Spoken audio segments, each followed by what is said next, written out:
ಇಲ್ಲಿ ಮಾನಸಿಕ ಕುಗ್ಗೋದಂದ್ರೆ ಏನಂತ ಹೇಳಿದ್ರೆ ಡಿಪ್ರೆಷನ್ ಹೋಗ್ಬೋದು, ಇಲ್ಲ ಆಂಗ್ಸೈಟಿ ಆಗ್ಬೋದು, ಈ ಥರದ್ದೆಲ್ಲ.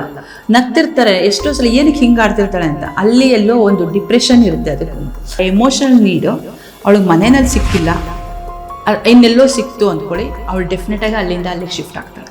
ಪ್ರಜ್ಞೆ ಕಡಿಮೆ ಆದಾಗ ಮನುಷ್ಯ ಪ್ರಾಣಿ ಆಗ್ತಾನೆ ಅಂತ. ಇದು ಹೆಣ್ಣು ಸಹ ಹೊರತಲ್ಲ. ಒಂದು ಹೆಣ್ಣು ಅನ್ನೋದು ತವರು ಮನೆ ಬಿಟ್ಟು ಇಲ್ಲಿಗೆ ಬಂದಿರ್ತಾಳೆ, ಅಲ್ಲಿ ಒಂದಷ್ಟು ಎಮೋಷನಲ್ ಸಪೋರ್ಟ್ ಇಲ್ಲಾದ್ರೂ ಇಲ್ಲೂ ಸಿಗ್ಬೋದು ಅಂತ. ಬಹಳಷ್ಟು ಸಲ ಅವರು ಎಮೋಷನಲಿ ಇದಾದಾಗ, ಡಿಪ್ರೆಸ್ಡ್ ಆದಾಗ ಅವ್ರು ಡಿಪ್ರೆಷನ್ ಹೋಗೋ ಚಾನ್ಸಸ್ ಇರುತ್ತೆ. ಇಲ್ಲಿ ನಾವು ಮಾನಸಿಕವಾಗಿ ಹೆಣ್ಣು ಯಾಕೆ ಕುಗ್ತಾಳೆ ಅನ್ನೋದ್ರ ಬಗ್ಗೆ ನೋಡಿದಾಗ ಒಂದು ರೀತಿ ನೋಡಬೇಕು. ಹೆಣ್ಣು ಏನೇ ಆದ್ರೂ ಅವಳು ಎಮೋಷನಲಿ ಕಂಪ್ಲೀಟಾಗಿ ಇನ್ವಾಲ್ವ್ ಆಗಿರೋಳು. ಎಷ್ಟೇ ಮುಂದುವರೆದಿದ್ದಾಳೆ ಅಂದ್ರೂ ಅವಳಲ್ಲಿ ಆ ಎಮೋಷನ್ಸ್ ಇನ್ನೂ ಜೀವಂತವಾಗಿದೆ. ಈಗ ನಾನು ಇತ್ತೀಚೆಗೆ ಈ ಎಕ್ಸಾಂಪಲ್ ತೊಗೊಂಡೆ. ಒಂದು ಕಪಲ್ ಹತ್ರ ಗಂಡು ಹೆಣ್ಣು ಈಕ್ವಲ್ ಆಗಿ ದುಡಿತಾರೆ, ಅಥವಾ ಹೆಣ್ಣು ಕೆಲವು ಸಲ ಗಂಡಿಗಿಂತ ಜಾಸ್ತಿ ದುಡಿತಾಳೆ. ಅಷ್ಟಿದ್ದೂ ಹೆಣ್ಣು ಎಮೋಷನಲ್ಲಿ ನನಗೆ ಗಂಡು ಸಪೋರ್ಟ್ ಮಾಡಬೇಕು, ಗಂಡೇ ಲೀಡರ್ಶಿಪ್ ತೊಗೋಬೇಕು, ಈ ಥರ ಎಲ್ಲ ಇನ್ನೂ ಇದೆ ಅವಳ ಮೈಂಡಲ್ಲಿ. ಇದು ತುಂಬ ಇಂಪಾರ್ಟೆಂಟು. ಯಾವಾಗ ಹೆಣ್ಣು ಈಗ ಅವಳಿಗೆ ದುಡ್ಡಿಗೆ ಪ್ರಾಬ್ಲಮ್ ಇಲ್ಲ, ದುಡ್ಡಿಗೆ ಹೆಂಗೋ ಮಾಡಿ ಸಂಪಾದನೆ ಮಾಡ್ತಾಳೆ. ಯಾಕಂದರೆ ಇವಾಗ ಓದಿದಾಳೆ, ಆಮೇಲೆ ಎಷ್ಟೋ ಆಪರ್ಚುನಿಟೀಸ್ ಇದೆ. ಅವಳು ಮಾನಸಿಕವಾಗಿ ಕುಗ್ಗಬೇಕು ಅಂದರೆ ಅವಳಿಗೆ ರೆಕಗ್ನಿಷನ್ ಸಿಗ್ದಲೇ ಇದ್ದಾಗ, ಎಮೋಷನಲ್ಲಿ ಅಂದರೆ ಒಂದು ಸಪೋರ್ಟ್ ಸಿಗ್ದಲೇ ಇದ್ದಾಗ, ಇವೆರಡು ಬಹಳ ಇಂಪಾರ್ಟೆಂಟ್ ಕಾರಣಗಳು ಮಾನಸಿಕವಾಗಿ ಕುಗ್ಗೋದು. ಇಲ್ಲಿ ಮಾನಸಿಕವಾಗಿ ಕುಗ್ಗೋದಂದರೆ ಏನಂತ ಹೇಳಿದ್ರೆ ಡಿಪ್ರೆಷನ್ ಹೋಗ್ಬೋದು, ಇಲ್ಲ ಆಂಗ್ಸೈಟಿ ಆಗ್ಬೋದು, ಈ ಥರದ್ದೆಲ್ಲ ಕಾರಣಗಳು ನೋಡಿದಾಗ ಇದಕ್ಕೆ ಮೇಜರ್ ರೀಸನ್ನು ಅವಳಿಗೆ ಯಾವಾಗ ಭಾವನಾತ್ಮಕವಾಗಿ ನಿನ್ನ ಜೊತೆ ನಾನು ಇರ್ತೀನಿ ಅನ್ನೋ ಒಬ್ಬ ಜೊತೆ ಇವರು ಇಲ್ದಲೇ ಇದ್ದಾಗ ಅವಳು ಎಮೋಷನಲಿ ಪೂರ್ತಿ ಕುಗ್ತಾಳೆ. ಆವಾಗ ಅವಳ ಮಾನಸಿಕ ಸ್ಥಿತಿ ಅವಳ ಒಂದು ಕಂಟ್ರೋಲಲ್ಲಿ ಇರೋದಿಲ್ಲ.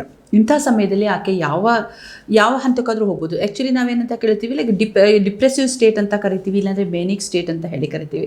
ಡಿಪ್ರೆಸಿವ್ ಸ್ಟೇಟ್ ಅಂತ ಹೇಳಿದ್ರೆ ಕಂಪ್ಲೀಟಾಗಿ ಕುಗ್ಗೋದು, ಇಲ್ಲಾಂದರೆ ಮ್ಯಾನಿಕ್ ಸ್ಟೇಟ್ ಅಂದರೆ ಎರಾಡಿಕೇಟ್ ಆಗಿ ಬಿಹೇವ್ ಮಾಡೋದು, ಬೇಕಾದ ಹಾಗೆ ವಿಚಿತ್ರವಾಗಿ ಆಡೋದು. ಕೆಲವು ಹೆಣ್ಮಕ್ಳು ನೋಡ್ತೀರಾ, ನಗ್ತಿರ್ತಾರೆ, ಎಷ್ಟೋ ಸಲ ಏನಕ್ಕೆ ಹಿಂಗೆ ಆಡ್ತಿರ್ತಾಳೆ ಅಂತ, ಅಲ್ಲಿ ಎಲ್ಲೋ ಒಂದು ಡಿಪ್ರೆಷನ್ ಇರುತ್ತೆ. ಅದಕ್ಕೂ ನಗ್ತಾ ಇರ್ತಾಳೆ, ಮಾತಿಗೆ ಮುಂಚೆ ನಗೋದು, ತುಂಬ ಆ್ಯಕ್ಟಿವ್ ಆಗಿರ್ತಾಳೆ. Somewhere she is also suffering from depression. ಈ ಎಮೋಷನ್ ಸಪೋರ್ಟ್ ಬಗ್ಗೆ ನಾನು ಮಾತಾಡಬೇಕು ಅಂತ ಹೇಳಿದ್ರೆ ಇದೊಂದು ಹೇಳಬೇಕು. ಹೆಣ್ಣು ಗಂಡಿಗಿಂತ ಎಮೋಷನಲ್ ಸಪೋರ್ಟ್ ತುಂಬ ಕೇಳ್ತಾಳೆ. ಅವಳಿಗೆ ದೈಹಿಕ ಅಗತ್ಯ ಕಡಿಮೆ, ಮಾನಸಿಕ ಜೊತೆ ಅನ್ನೋದು ತುಂಬ ಇಂಪಾರ್ಟೆಂಟ್ ಅವಳಿಗೆ. ಯಾಕಂದರೆ ಅವಳ ಒಂದು ಬ್ರೈನ್ ವೈರ್ಡ್ ಆಗಿರೋದೇ ಹಾಗೆ. ಕೆಲವೊಂದು ಎಕ್ಸೆಪ್ಷನ್ಸ್ ಇದೆ, ಅದು ಬಿಟ್ಟರೆ ಹೆಣ್ಣು ಎಷ್ಟೇ ಓದಿದ್ರು, ಎಷ್ಟೇ ಏನೇ ಮಾಡಿದ್ರು, ಅವಳಿಗೆ ಆ ಎಮೋಷನಲ್ ನೀಡು ಅವಳಿಗೆ ಮನೆಯಲ್ಲಿ ಸಿಕ್ಕಿಲ್ಲ, ಇನ್ನೆಲ್ಲೋ ಸಿಕ್ತು ಅಂದ್ಕೊಳ್ಳಿ, ಅವಳು ಡೆಫಿನೆಟಾಗಿ ಅಲ್ಲಿಂದ ಅಲ್ಲಿಗೆ ಶಿಫ್ಟ್ ಆಗ್ತಾಳೆ.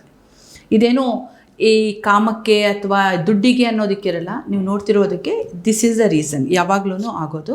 ಹಾಗೆಯೇ ಚಿಕ್ಕ ಮಕ್ಕಳು ಅಂದರೆ 15, 16 ಅಥವಾ ಟೀನೇಜ್ ಹುಡುಗಿಯರು ಸಹ ಈ ಡ್ರಗ್ಸ್ಗೆ ಅಥವಾ ಯಾವುದೋ ಒಂದು ಹುಡುಗನ ಪ್ರೀತಿಸೋದು ಈ ಥರ ಎಲ್ಲ ತುಂಬ ನಡೆಯೋದು. ಅವಳಿಗೆ ಮನೆಯಲ್ಲಿ ಆ ಎಮೋಷನಲ್ ಕನೆಕ್ಷನ್ಸ್ ಇಲ್ಲದೇ ಇದ್ದಾಗ ಈ ರೀತಿ ಬೇರೆ ಒಂದು ಇದಕ್ಕೆ ಹೋಗೋದು, ಬೇರೆ ದಾರಿಗೆ ಹೋಗ್ತಾಳೆ, ಅಥವಾ ಮಾನಸಿಕವಾಗಿ ಪೂರ್ತಿ ಕುಗ್ಗಿ ಹೋಗ್ತಾಳೆ. ಒಂದಷ್ಟು ಉದಾಹರಣೆಗಳು ನೀವು ಹೇಳೋ ರೀತಿ ಇದೆ. ಅಂದರೆ ಹೆಣ್ಣು ದುಡ್ಡಿಗೋಸ್ಕರ ಅಥವಾ ಏನು ಅಂತ ಹೇಳ್ತಾರೆ, ಸೆಕ್ಸಿಗೋಸ್ಕರ ಅಲ್ಲಿ ಹೋಗ್ತಾಳೆ ಅಂತ. ಇದು ಸಹ ನಿಜ, ಕೆಲವರ ವಿಷಯದಲ್ಲಿ ನಿಜ ಇರುತ್ತೆ. ಯಾಕಂದರೆ ಎಗೇನ್ ಹೆಣ್ಣು ಸಹ ಒಬ್ಬ ಮನುಷ್ಯಳು. ಅವಳು ಯಾವಾಗ ಏನಾಗುತ್ತೆ ಅಂದರೆ ದುರಾಸೆ, ಗ್ರೀಡ್, ಈ ಥರದ್ದು ಅವಳಲ್ಲೂ ಇದೆ. ಅದು ಜಾಸ್ತಿ ಆದಾಗ ನಮ್ಮಲ್ಲಿ ಪ್ರತಿಯೊಬ್ಬರಿಗೂ ಈ ಒಂದು ಹೈಯರ್ ಕಾಗ್ನೇಟಿವ್ ಥಿಂಕಿಂಗ್ ಅಂತ ಇರುತ್ತೆ. ಈ ಹೈಯರ್ ಕಾಗ್ನೇಟಿವ್ ಥಿಂಕಿಂಗ್ ನಮ್ಮೆಲ್ಲ ಹ್ಯೂಮನ್ ಬೀಯಿಂಗ್ಸಲ್ಲಿದೆ. ಬಟ್ ಮೂಲತಃ ನಾವೆಲ್ಲ ಮನುಷ್ಯರು ಅನ್ನೋದಕ್ಕಿಂತ ಪ್ರಾಣಿ. ಮೂಲತಃ ಪ್ರಾಣಿ ಮೇಲೆ ಭಾವನೆಗಳ ಮೇಲೆ ಉನ್ನತ ಯೋಚನೆಗಳು ಅಂದರೆ ಹೈಯರ್ ಕಾಗ್ನೇಟಿವ್ ಥಿಂಕಿಂಗ್ಸು. ಸೊ ಯಾವಾಗ ಎಮೋಷನ್ಸ್ ಅಂದರೆ ಈ ಉನ್ನತ ಈ ಹೈಯರ್ ಮಾರಲ್ ಸ್ಕಿಲ್ಸ್ ಅಂತ ಕರಿತೀವಿ. ಈ ಸ್ಕಿಲ್ಸ್ ಅಥವಾ ಈ ಒಂದು ನಾಲೆಡ್ಜು ಅಥವಾ ಈ ಒಂದು ಭಾವನೆಗಳು, ಉನ್ನತ ಆಲೋಚನೆಗಳು ಕಡಿಮೆ ಆದಾಗ ಎಮೋಷನ್ಸ್ಗೆ ಈಲ್ಡ್ ಆಗ್ತಾರೆ ಜನಗಳು. ಇದಕ್ಕೆ ಹೆಂಗಸು ಸಹ ಹೊರತಲ್ಲ. ಇದರಲ್ಲಿ ಎಮೋಷನ್ಸ್ ಅಂದಾಗ ಪಾಸಿಟಿವ್ ಎಮೋಷನ್ಸು ಬರುತ್ತೆ, ನೆಗೆಟಿವ್ ಎಮೋಷನ್ಸು ಬರುತ್ತೆ. ಸೊ ನೆಗೆಟಿವ್ ಎಮೋಷನ್ಸ್ ಅಂತ ಹೇಳಿದ್ರೆ ಈ ಎಲ್ಲ ಅರಿಷಡ್ವರ್ಗಗಳು ಅಂತ ಹೇಳ್ತೀವಿ. ಕಾಮ, ಕ್ರೋಧ, ಮದ, ಮಾತ್ಸರ್ಯ, ದುರಾಸೆ, ಅಹಂಕಾರ, ಇವೆಲ್ಲವೂ ಇರ್ತವೆ. ಯಾವಾಗ ಆ ಒಂದು ತಾರ್ಕಿಕ ಆಲೋಚನೆ ಅಂದರೆ ಪ್ರಜ್ಞೆ, ನಾನು ಇನ್ನೊಂದು ಇದರಲ್ಲಿ ಇನ್ನೂ ಸಿಂಪಲ್ಲಾಗಿ ಹೇಳಬೇಕು ಅಂದರೆ ಪ್ರಜ್ಞೆ ಮತ್ತು ಪ್ರಜ್ಞೆ ಕಡಿಮೆ ಆದಾಗ ಮನುಷ್ಯ ಪ್ರಾಣಿ ಆಗ್ತಾನೆ ಅಂತ. ಇದು ಹೆಣ್ಣು ಸಹ ಹೊರತಲ್ಲ. ಅದನ್ನು ಬಿಟ್ಟರೆ ಆ ಎಮೋಷನ್ಸ್ನು ಕಳ್ಕೊಂಡಾಗ ನೆಕ್ಸ್ಟ್ ಲೆವೆಲ್ ಬರುತ್ತೆ ಪ್ರಾಣಿ ಆಗೋದು. ಅಂದರೆ ನನಗೆ ಅಪಾಯ ಆಗುತ್ತೆ, ಸಾಯಿಸು.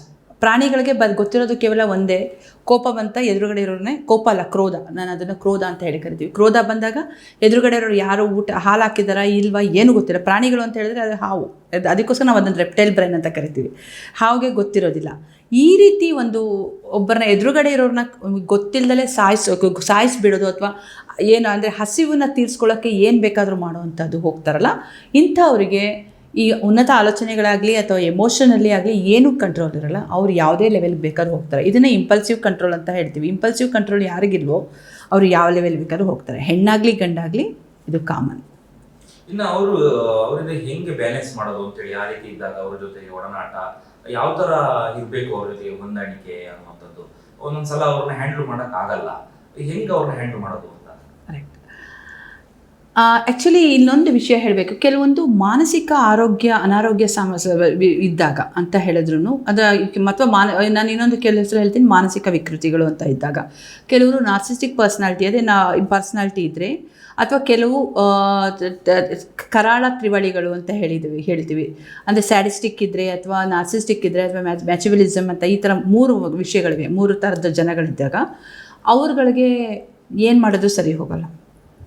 ಅವರು ವೈರಾಗಿರೋದೇ ಹಾಗಾಗಿ ಏನು ಮಾಡೋಕ್ಕಾಗಲ್ಲ. ಹೆಂಗಸರಲ್ಲೂ ಬೇಕಾದಷ್ಟು ನಾರ್ಸಿಸ್ಟಿಕ್ ಇದ್ದಾರೆ, ತುಂಬ ಜನ ಇದ್ದಾರೆ ನಾರ್ಸಿಸ್ಟಿಕ್ ಪರ್ಸನ್ಸು. ಹಾಗೆ ನೀವು ಸ್ಯಾಡಿಸ್ಟ್ ನೋಡೋದು ತುಂಬ ಇದ್ದಾರೆ.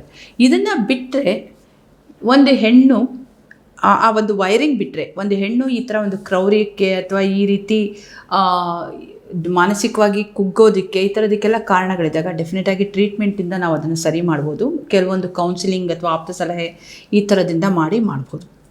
ಇಲ್ಲಿ ಮಾನಸಿಕವಾಗಿ ಕುಗ್ತಾ ಇದ್ದೀನಿ ಅಂತ ಫಸ್ಟು ಹೆಣ್ಣಿಗೆ ಗೊತ್ತಾಗುತ್ತೆ. ಜೊತೆಯಲ್ಲಿರೋರು ಫಸ್ಟು ನೋಡಬೇಕು. ತುಂಬ ಸಲ ಏನು ಮಾಡ್ತಾರೆ, ಗಂಡಸರು ಏನು ಹೇಳ್ತಾರೆ ಹೆಂಗಸರಿಗೆ, ಡ್ರಾಮಾ ಮಾಡ್ತಾ ಇದೆಯಾ ಅಂತ.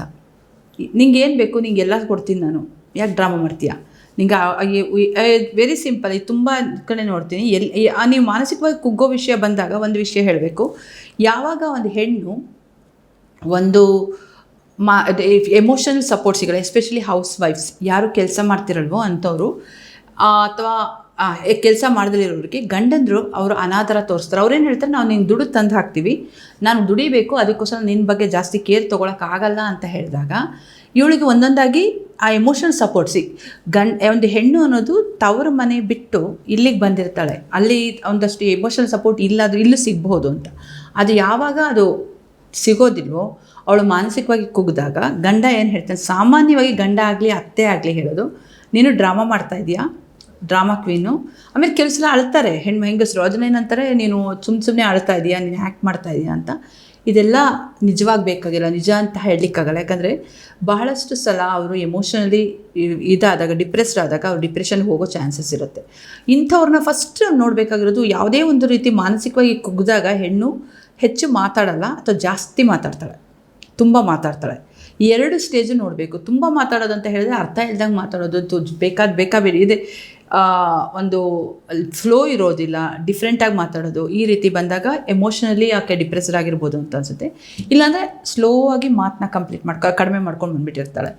ಈ ಥರ ನೋಡೋದು. ಇಲ್ಲ ಮಾತಿಗೆ ಮುಂಚೆ ಅಳ್ತಾ ಇದ್ದಾರೆ ಹೆಣ್ಣು ಅನ್ನುವಾಗ ದಯವಿಟ್ಟು ಅವ್ರನ್ನ ಒಂದು ಕೌನ್ಸಿಲಿಂಗಿಗೆ ಅಥವಾ ಒಬ್ಬ ಸೈಕಾಲಜಿಸ್ಟ ಕರ್ಕೊಂಡು ಹೋಗೋದು ಬಹಳ ಮುಖ್ಯ. ಇದನ್ನು ಮಾಡ್ದಲೇ ಇದ್ದಾಗ ಆಕೆ ಏನು ಬೇಕಾದರೂ ಆಗ್ಬೋದು ಹೆಣ್ಣು. ಏಕೆಂದರೆ ಕ್ರೌರ್ಯಕ್ಕೂ ತಿಳ್ಬೋದು, ಅಥವಾ ತಾನೇ ಸೆಲ್ಫ್ ಹಾರ್ಮ್ ಸಹ ಮಾಡ್ಕೋಬೋದು, ಅಂದರೆ ತನಗೆ ತಾನೇ ಹಾರ್ಮ್ ಮಾಡ್ಕೋಬೋದು. ಯಾವಾಗ ಅದನ್ನು ಅಬ್ಸರ್ವ್ ಮಾಡ್ದಲೇ ಇದ್ದಾಗ ಯಾವುದೇ ಒಂದು ಮಾನಸಿಕ ಅನಾರೋಗ್ಯ ಆಗಲಿ, ಅದನ್ನು ಒಂದು ಸರಿಯಾದ ಸಮಯದಲ್ಲಿ ನೋಡಿದರೆ ನಿಜಕ್ಕೂ ಅದಕ್ಕೆ ಟ್ರೀಟ್ಮೆಂಟ್ ಸಿಕ್ಕಿ ಅವರು ಸರಿ ಹೋಗ್ಬೋದು ಲೈಫ್.